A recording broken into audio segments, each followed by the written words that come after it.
Mishnayot, Masechet Yoma, Perek Aleph, Mishnah Vav.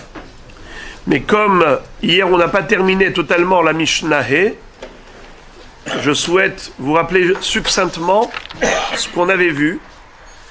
C'est que le Kohen Gadol se préparait à la Avoda de Yom Kippourim, le service, le culte sacrificiel, le jour de Kippour, ne pouvait être effectué que par le grand prêtre, le Kohen Gadol, personne d'autre.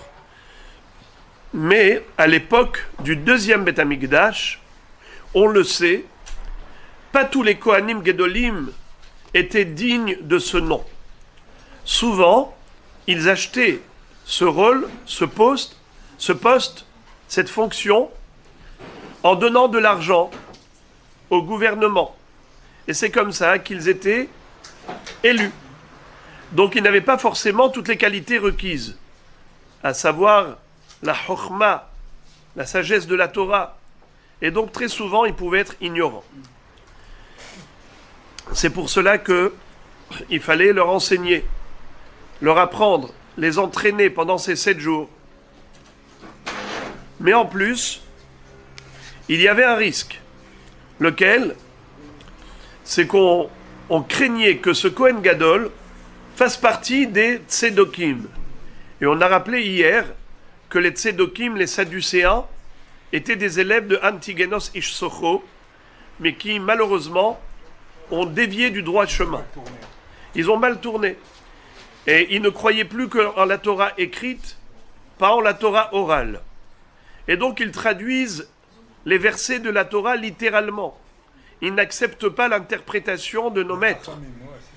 Alors par exemple, là où on retrouvait énormément de divergences d'opinion entre nos Hachamim et les Tzedokim, on a vu, hier on a rappelé différentes mitzvot qui étaient accomplies différemment par les Tzedokim, entre autres, à Kippour. Le Kohen Gadol, normalement, quand il rentrait dans le Kodesh HaKodashim, le Saint des Saints, il fallait qu'il rentre avec une poêle pleine de braise avec de l'encens, de la kétoret. Et la Torah dit Ki be'anan erae à la kaporet. Je vais me dévoiler, dit Akadosh Baruch Hu, sur la kaporet. Je vais me manifester ma présence sur l'arche sainte, sur la kaporet. Mais eux, qu'est-ce qu'ils disaient? Be'anan erae à la kaporet. Qu'est-ce que ça veut dire? Ils disaient qu'il fallait d'abord mettre la kétoret à l'extérieur et rentrer à l'intérieur une fois que on avait déjà le Hanan. Tandis que nous, on ne croit pas en cela, pas du tout. Nous, on a une autre dracha, laquelle Venatan et aketoret ala esh lifne Hashem. Quand est-ce que le Kohen Gadol devait mettre l'encens sur les braises, c'est-à-dire les épices, les 11 épices de la kétoret, sur les braises pour faire de l'encens? C'est à l'intérieur. L'ifne Hashem. Quand il est que devant Hashem. Aucun être humain ne peut être présent à l'intérieur du Saint des Saints. Au moment où le Kohen Gadol rentrait là-dedans, il n'y avait que Hashem. Eh bien, le Kohen Gadol, qui était donc en fonction, on lui disait avant Kippour, jure que tu ne vas pas faire comme les Tzedokim. On craint que tu sois influencé par eux. Alors, lui, il allait jurer, il allait faire un serment que, chas v'shalom, il n'allait pas mettre la kétoret à l'extérieur, il allait mettre la kétoret quand il sera à l'intérieur, dans le Kodesh HaKodashim.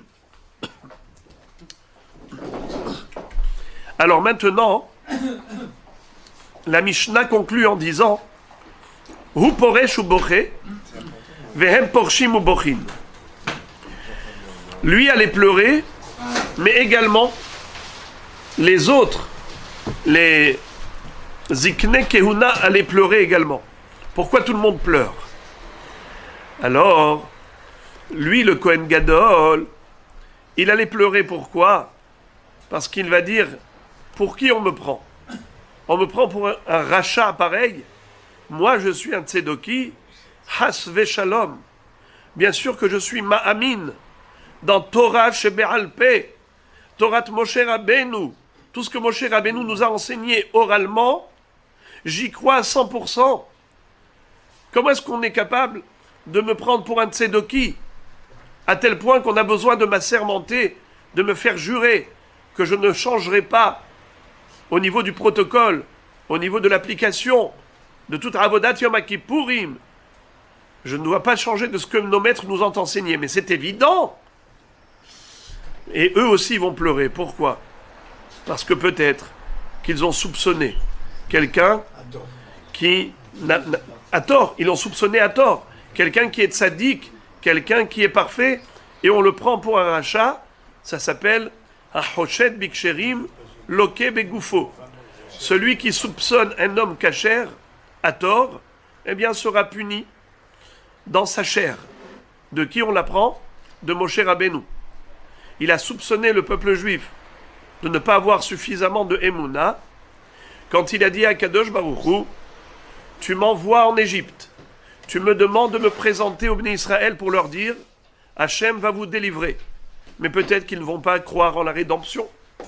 Peut-être qu'ils ne vont...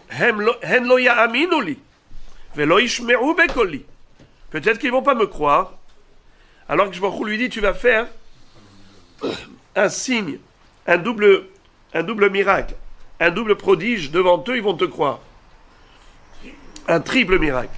Premièrement, ça c'est, tu prendras ta main, il a dit, mets-la dans ton sein, et quand elle est sortie, qu'est-ce qu'elle était? Lépreuse. Metzoraat kachaleg. Il a dit, remets-la dans ton sein, et voilà qu'elle a guéri. Ensuite, ton bâton, jette-le à terre. Qu'est-ce qui va se passer? Il se transforme en serpent. Reprends-le, il se retransforme en bâton. L'eau, il la jette à terre, elle se transforme en sang. Donc tous ces prodiges, c'était des moyens de conviction, pour persuader le peuple juif. Mais Chachamim disent pourquoi ce siman de la lèpre, la main de Moshe Rabbeinu qui devient lépreuse, eh bien on le sait.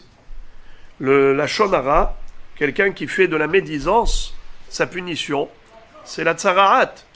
Zot Torat Hametzora Hamotzi Ra. Celui qui fait ressortir le mal d'autrui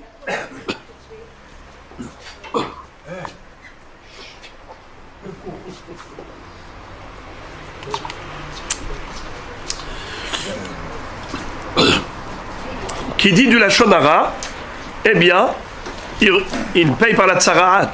D'ailleurs, même le serpent. C'est de l'beb.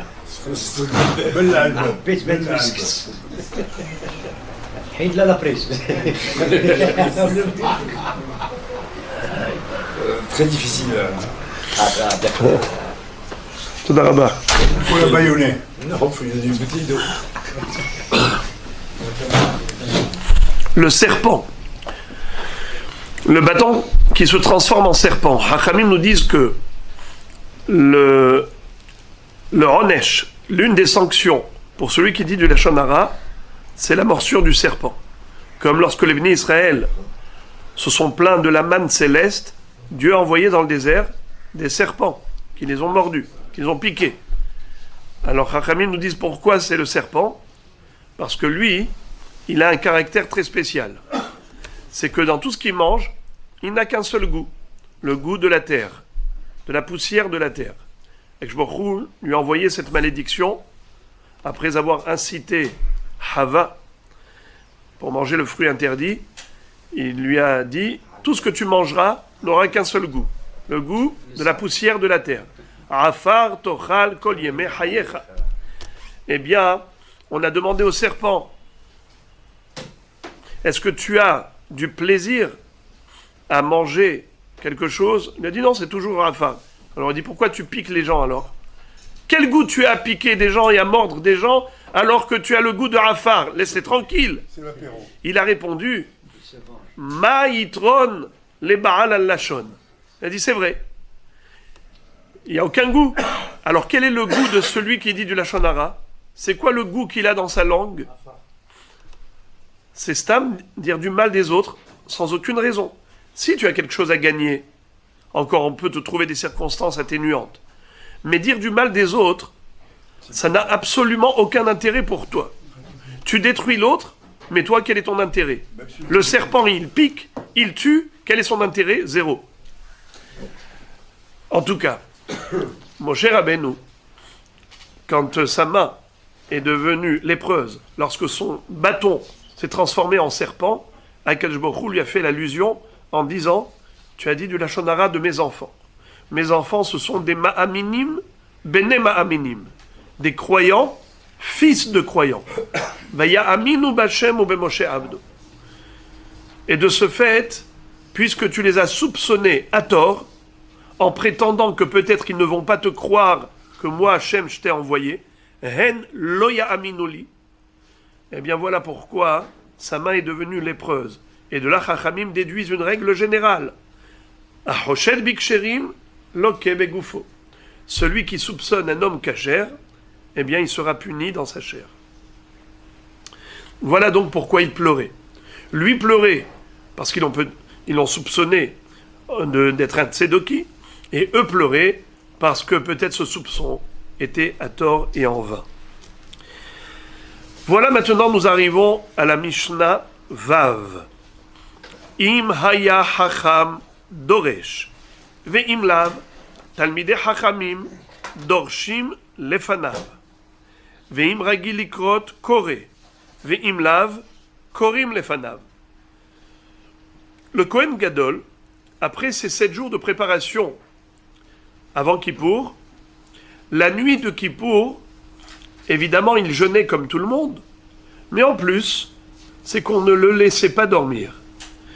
Et il était entouré des Kohanim qui étaient là à lui perturber le sommeil, à lui retenir l'attention. Comment? Par des drachotes. On lui disait, si c'était un homme hacham, qui lui-même avait la sagesse de la Torah, on lui demandait de faire la dracha. Sinon, c'était les Talmidei Chachamim qui faisaient des drachot devant lui. S'il savait lire facilement, on lui demandait de lire les textes bibliques. Sinon, on lisait devant lui. Au moins, il écoutait. Ubame korim lefanav, quels étaient les passages bibliques qu'on lisait devant lui?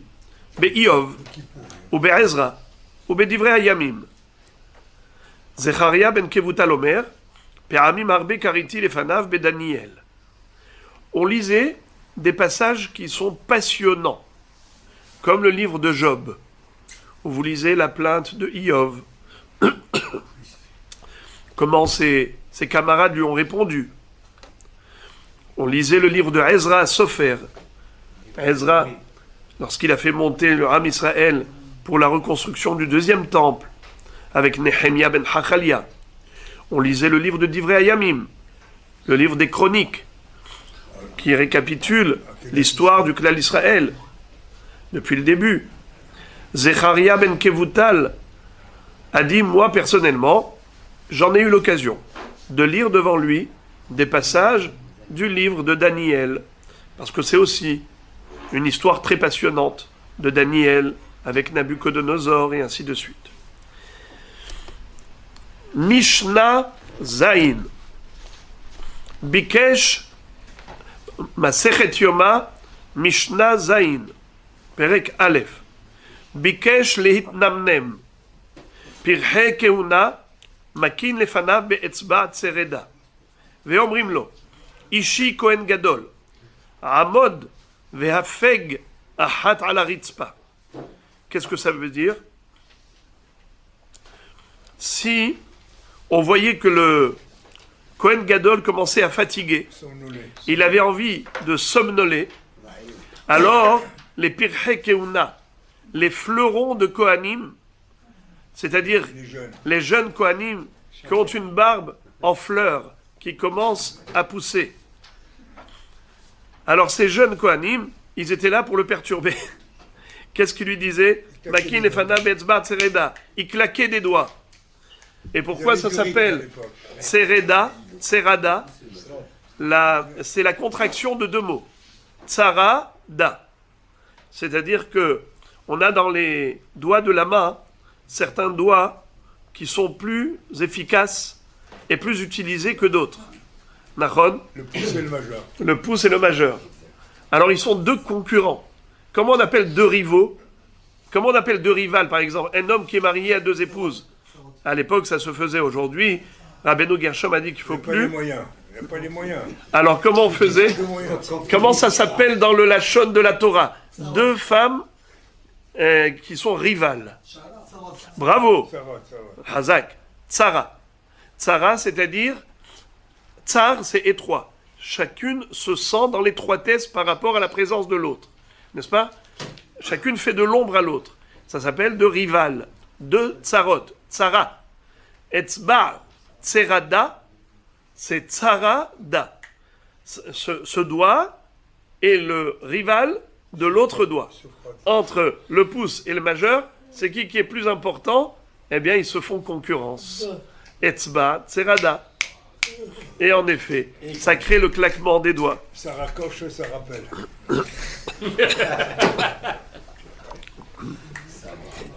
La caméra qui tourne. Alors, Omrimlo, ils lui disent Ishi Kohen Gadol, Amod ve'afeg ahad al haritzpa. C'est quoi Ishi? On l'a déjà vu hier. Bravo. Adoni, mon maître. Kohen Gadol, grand prêtre. Ramod, lève-toi. Ve'afeg, et rafraîchis-toi. Ahad al haritzpa, en te tenant debout sur le marbre du sol. Le marbre du sol étant froid, donc ça va refroidir les pieds du Kohen Gadol quand il va se tenir debout sur le sol, sur les pierres froides, et automatiquement, il va se réveiller convenablement. Ça va l'empêcher de dormir. Ça, c'est la veille de Kippour, n'est-ce pas? Dans la nuit de Kippour. La nuit. Alors, et comment il va tenir toute la journée à Kippour si on ne le laisse pas dormir? Très bonne question. Mais il y a des gens, je connais à Paris, il y a des gens qui n'ont Les pas. ta'annotes, oui. Et d'ailleurs, on n'a toujours pas dit pourquoi est-ce qu'on lui faisait ça. C'est ça, oui. Pourquoi on ne le laisse pas dormir Je tranquillement? crois qu'il ait des mauvaises pensées. Presque. Et on l'occupe jusqu'à l'heure de la shrita, c'est-à-dire jusqu'à l'aube, jusqu'au lever du jour. Donc on l'occupe toute la nuit, on ne le laisse pas dormir. Alors, pour quelle raison? Parce que vous le savez, que le Kohen Gadol, s'il est impur, s'il a une pollution nocturne, il devient Baal Keri, et de ce fait, il devient tamé, et il ne pourra plus officier dans le Saint-Temple. On va devoir le dégager, c'est-à-dire lui dire, monsieur, tu es tamé, tu n'as plus le droit de rester dans le Beth Amikdash. On n'enchaînait pas à l'époque, on les enchaînait pas. Ça, c'est une autre histoire. C'est un enchaînement, mais ça n'a rien à voir avec ça. Si jamais il mourait à l'intérieur du Kodesh HaKodashim, on allait le tirer. Non, ça c'est encore autre chose. Il mourait chaque année, c'est pas écrit qu'il mourait dans le Kodesh HaKodashim. C'est écrit qu'il mourait, parce qu'il n'était pas de haut niveau. Mais l'histoire de ne pas dormir, c'est par rapport à... La pollution nocturne. Voilà, exactement. Voilà, qu'il n'ait pas le temps de dormir et qu'il ne puisse pas avoir donc des dépenchements. Al-Kol Panim, parce que s'il devenait Baal Keri, automatiquement, il était inapte au service de Yom Kippour. D'où le remplaçant. D'où la doublure. D'où la doublure. Remplaçant. Comment? Quelle est votre question? On a déjà dit qu'il y avait une chaîne et on le tirait avec. Bon, n'oubliez pas quand même qu'on avait appris dans la première Mishnah de Masechet Yoma qu'il y avait quand même un deuxième Kohen Gadol de réserve au cas où. Ça veut dire, si jamais il devenait tamé, alors le deuxième allait le remplacer. Mais évidemment qu'on ne va pas se mettre dans une situation a posteriori, lorsque a priori on peut avoir notre Kohen Gadol en fonction qui réalise et effectue toute la Avoda de Yom Kippour à laquelle il s'était convenablement préparé. Het. Masechet Yoma, Perek Aleph, Mishnah Het. Bechol Yom, Tormin et Amizbeach, Bikriyat HaGever, O Samuch Lo. Ben Lefanav, Ben Leacharav. Bechol Yom, Tormin et Amizbeach, Bikriyat HaGever, O Samuch Lo, Ben Lefanav, Ben Leacharav. Qu'est-ce que ça veut dire? Chaque jour, on effectuait un prélèvement du Mizbeach au moment du chant du coq, ou un peu avant ou un peu après. C'est-à-dire que tous les matins, la première chose qu'on allait faire dans le Beth Amikdash, la première opération, avant tout, c'est Troumat HaDeshen, prélèvement des cendres. Car on le sait, chaque jour, il y avait des corbanotes qui brûlaient sur l'autel. Évidemment que tout était réduit en cendres. Tous les jours, le Kohen, pas forcément le Kohen Gadol, le Kohen avait l'obligation de faire Terumat HaDeshen, un prélèvement de cette cendre qui était entassée sur le Mizbeach. Et où est-ce qu'il allait la déposer? Cette pelle qui contenait la cendre, figurez-vous, il y avait un des nissim, un des miracles flagrants qui avait lieu quotidiennement au Beth Amikdash, c'est que Bemizracho shel Kevesh, à l'est de la rampe du Mizbeach, c'est là-bas qu'on déposait la cendre sur le sol et c'était englouti dans le sol immédiatement. Le Troumat HaDeshen, prélèvement des cendres, qui se faisait par le Kohen, il descendait et il allait à l'est de la rampe. C'est vrai. Encore. Alors on avait le Mizbeach qui mesurait 32 coudées. C'était donc un cube. Et à proximité du Mizbeach, on avait une rampe.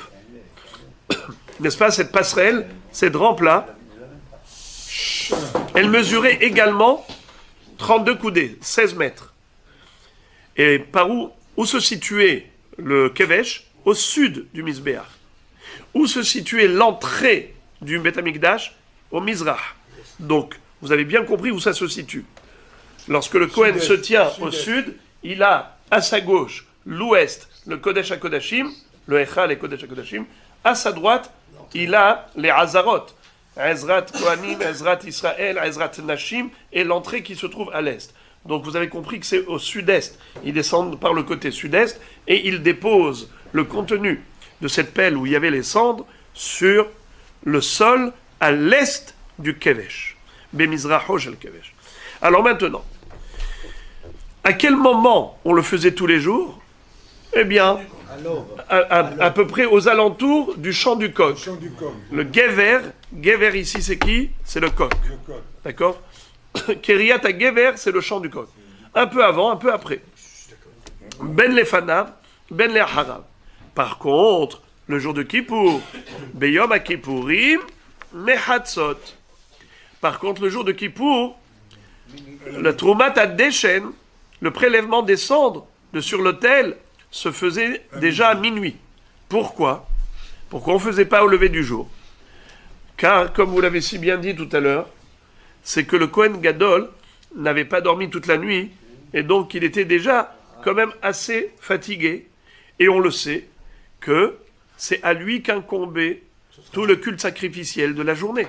Toutes les avodot de Yom Kippour, c'est lui tout seul qui allait devoir les effectuer. De ce fait, on n'allait pas lui rajouter encore une fonction qu'on pouvait faire bien plus tôt. Et donc depuis Hatzot, de la nuit, on faisait Troumat HaDeshen pour qu'il ait le temps de se reposer après. Pour pas enchaîner les tâches les unes après les autres. Ça n'a été que ce jour-là. Oui. Mais les jeunes avant, ils couraient, ils faisaient la course. À celui le premier qui arrivait pour le... Vous allez voir, on va y arriver. Alors regardez ça. Au Baré Galim, Me'ashmora Rishona. Pendant les 3 fêtes de pèlerinage Pessah, Shavuot et Sukkot, depuis quand on allait prélever les cendres de sur l'autel? Depuis Ashmora Rishona, la première garde, la première veillée. Qu'est-ce que ça veut dire? La nuit est répartie en 3. Vous savez que les anges dans le ciel adressent des louanges à Dieu 3 fois par nuit. Après le premier tiers de la nuit, deuxième tiers et à l'aube. Quand on dit Hashmura, Hatzot c'est au milieu. Oui, alors le premier c'est... Non. Non. Parce que Hatzot c'est la moitié. Alors qu'un tiers c'est bien avant la moitié. Alors Hashmura Rishona, c'est au premier tiers de la nuit, première garde. Quand on parle de garde, on parle de qui? On parle de soldats. Alors où est-ce qu'ils sont ceux-là? Ce sont les Malachim dans le ciel, qui, comme des gardes, comme des régiments de soldats, qui se trouvent autour du trône, n'est-ce pas, autour du palais royal, et qui, par rotation, vont officier, chacun à tour de rôle. C'est comme ça que les Malachim vont chanter Kadosh, Kadosh, chacun à tour de rôle, mais chaque groupe à la fin de chaque tiers de la nuit. Alors, si, à Kippour, on allait faire Troumat Hadeshen à Hatzot, pendant les 3 fêtes de pèlerinage, on allait le faire depuis la première veillée, au premier tiers de la nuit. Et pourquoi si tôt? Parce qu'en effet, il y avait énormément de cendres. Il fallait préparer le Mizbeach, parce que pendant les fêtes de pèlerinage, c'est tout Israël qui venait avec des corbanotes. On le sait que les gens qui avaient pris des engagements, ou qui avaient fauté, qui devaient apporter leurs corbanotes, eh bien, pendant Hol HaMoed, ils étaient là, avec leurs sacrifices. Donc nous avions énormément de corbanotes qui étaient offerts. Et il y avait énormément de cendres qui étaient amoncelées sur le Mizbeach. D'ailleurs, on faisait ce qu'on appelle un tapouah. Tapouah, c'est-à-dire comme s'il y avait une coupole au centre, une coupole de cendres au centre, puisqu'on allait entasser toutes les cendres au milieu et ensuite évacuer. Il y avait des hectolitres de sang aussi. De quoi? Le sang. Ça allait... Il allait comment? Il y avait des rigoles.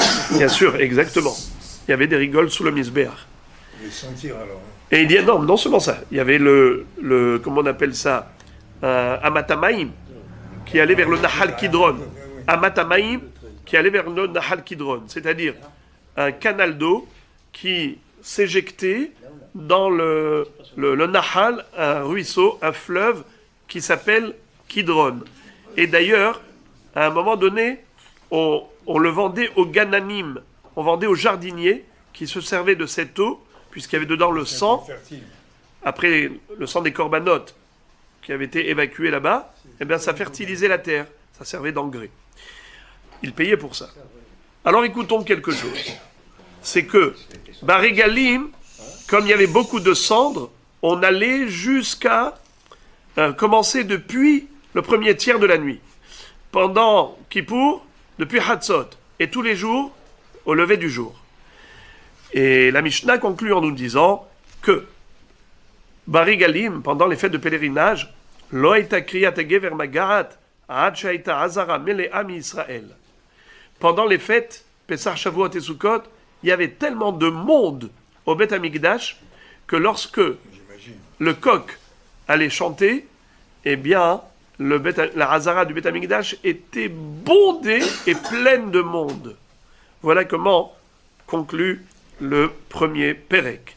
Ensuite, puisque vous l'avez évoqué, on va voir dans le Pérec Sheni la notion du païs. Mif'al ha-païs. C'est quoi le païs? Tirage au sort. Alors, païs, c'est le tirage au sort. Comme la loterie, c'est un tirage au sort. D'accord? Eh bien, le païs, il y avait Arba'a Peyasot. Il y avait 4 païs dans le Beth Amikdash tous les jours par rapport au korbanot. Chaque Kohen, qu'est-ce qu'il avait le mérite de faire? Au début, la Terumat Hadeshen, le prélèvement des cendres, c'était quelque chose qui ne paraissait pas très important. Donc, on pouvait dire qu'il n'y avait pas beaucoup de clients. Alors, celui qui veut faire, Mirotse, non, tu veux faire, allez, Bechavod. Il n'y a pas beaucoup de demandeurs. Mais du coup, les gens se sont mis à apprécier cette mitzvah et ils se sont mis à se ruer vers le Mizbeach. Moi, je veux faire. Chacun lève le doigt. Moi, je veux faire la mitzvah de Troumat Hadeshen. il y a eu une concurrence positive. Alors, on a commencé au début par faire une course. C'est-à-dire, vous allez courir, vous êtes 2 ou 3 ou 4, eh bien, les deux, allez, faites la course, montez sur la rampe, celui qui arrive le premier dans les 4 coudées à proximité du sommet du Misbéach, eh bien, c'est lui l'élu, l'heureux élu. C'est son longueur de l'époque. Qu'est-ce qui s'est passé? À un moment donné, alors, parfois, ils sont arrivés tous les deux en même temps. On a les deux en même temps. Qu'est-ce qu'on fait? Là, on leur disait Hatzbiru. Qu'est-ce que ça veut dire Hatzbiru? On va faire un goral. C'est-à-dire maintenant, mettez-vous tous les Kohanim, maintenant pas que les deux, tout le monde. Et là, on allait faire le goral et on va voir comment, avec le Hetzbar, on faisait le tirage au sort. Umahem motziim ahat ushtaim ven motziim agudal vamikdash. Alors, si déjà on le fait bien. Regardez. Barishona kol mishirotze litrom et amisbeach torem. Perek bet Mishnah Aleph. Au début, celui qui voulait faire Troumat à Deshen, il pouvait. Bisman Shem Erubim, quand ils étaient nombreux à réclamer la mitzvah, Ratzin Verolim Bakevesh. Ils couraient et ils montaient sur la rampe. Vechol Akodem et Havero Berba Amot Zacha. Tout celui qui arrivait le premier dans les 4 coudées à proximité du Misbéach, eh bien c'était lui l'élu. Ve'im Ayushnem Shavim. Et s'ils étaient 2 ex-aequo, alors, Hamemune Omer Lahem Hatzbiru, le préposé, allait leur dire levez le doigt, c'est-à-dire on va faire le goral. Et c'était tout le monde qui devait se mettre en cercle. Imaginez-vous, Rabotai, le préposé, il est au milieu, au centre, tout le monde fait une ronde, c'était une ronde, un cercle tout autour, et il allait commencer par l'un d'entre eux, il lui prenait le chapeau, et il dit voilà, toi, je t'ai retiré le chapeau, tu es le premier. Et il allait donner par exemple un chiffre. 100. Combien ils sont de Kohanim ici? Il y en a par exemple 24. D'accord? Ou 28. Maintenant il a dit 100. À partir de celui-là, il commence à compter jusqu'à 100. 1, 2, 3, 4, 5, 6, 7, 8... Sur le centième, c'est lui l'élu. D'accord? Et qu'est-ce qu'on faisait? Qu'est-ce qu'on montrait au moment du compte? Le doigt. Pourquoi le doigt et pas la personne elle-même? Parce que c'est assaut de compter la personne elle-même. Ça peut faire Chas v'Shalom du Aïnara, une épidémie. Alors on compte les doigts, on compte pas les personnes. Pas le pouce. Et il fallait pas montrer le pouce. Pourquoi? Parce que si tu montres le pouce, le petit malin, qu'est-ce qu'il fait? Quand tu montres un doigt, même 2 doigts, eh ben je vois que c'est le doigt de la même personne. 2 doigts de la même personne. Mais le pouce et l'auriculaire, par exemple, ou l'annulaire, on peut les écarter. Et quand le Kohen il compte très rapidement, eh bien, on peut croire que c'est 2 personnes. Voilà. C'est pour ça qu'on ne fait pas sortir le Aguddal Bamikdash. Le Aguddal, lui, le pouce, il est atypique. Il faut laisser que les doigts qui sont dans le même ordre. Maaseh Shehayu. Perek Bet Mishnah Bet de Maseret Yoma. Maaseh Shayu Shnehem Shavin Veratzin Verolin Bakevesh. Une fois, il y a eu 2 Kohanim qui ont couru ensemble. Vedahav Ehad Mehem et Travero. Venafal. Venishbera Raglo. Il y en a un qui a poussé l'autre, il a bousculé et il s'est cassé la jambe. Kevan Sheraou Beddin Shebaim Lide Sakana. Itkinu Shelo Yu Tormin et Amizbeach. Et là, Bapaïs. À partir de ce moment-là, le Beddin a dit finish. On voit qu'il y a trop de demandes. Il y a beaucoup de réclamations. Les gens veulent de cette mitzvah, de Troumat Hadeshen. Alors, c'est plus la peine de mettre les gens en danger. On va faire un goral. Et depuis, c'est devenu systématique. Ça fait partie des 4 goralot, des 4 peyasot qu'on faisait dans le Beth Amikdash chaque jour. Hitkinu shelo yutormin et amizbeach et là Bapaïs, ils ont institué que désormais la Troumat Hadeshen, le prélèvement des cendres, ne se fasse qu'avec le tirage au sort. Arba'a peyasot ayusham veze apaïs arishon. Dans le Beth Amikdash, il y avait pour 4 opérations qu'on va étudier Be'ezrat Hashem demain, on verra dans les Mishnayot suivantes, par rapport à quelle opération encore on faisait le Goral. Mais en tout cas, le premier Goral dans le Beth Amikdash était relatif au Troumat Hadeshen. Pourquoi ils n'ont pas fait la...